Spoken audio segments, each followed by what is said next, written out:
عدالتوں کے ذریعے ہماری سیٹیں چھینی جا رہی ہیں۔ ملک کی تاریخ میں پہلی بار 3 اپوزیشن لیڈرز نااہل قرار دیے گئے۔ Chairman P T I barrister Gohar نے اور پی ٹی آئی کے جنرل سیکرٹری سلمان اکرم راجہ نے گفتگو کی، کہا چیف جسٹس سے نوٹس لینے کی درخواست کی ہے۔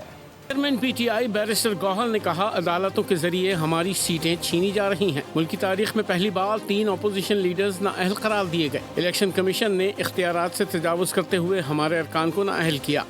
ہم نے ریکویسٹ کی تھی 11:30 بجے کہ آج ہمارے 4 پارلیمنٹیرین ہمارے ساتھ جو ناروا سلوک رکھا جا رہا ہے، ہمارے پارلیمنٹیرین کو ڈسکوالیفائی کنوکٹ کیا جا رہا ہے۔ پاکستان تحریک انصاف کے general secretary barrister Salman Akram راجہ بولے، احتجاج میں لوگ کیوں نہیں پہنچے؟ اس پر بانی پی ٹی آئی عمران خان سے مشاورت بھی ہوگی۔ ہم اس پہ بالکل غور کریں گے اور خان صاحب سے بھی انشاءاللہ مشاورت جلد ہوگی۔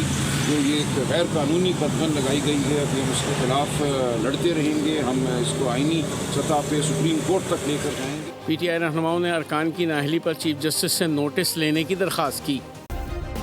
سبسکرائب کریں اور بیل دبائیں تاکہ کوئی خبر رہ نہ جائے۔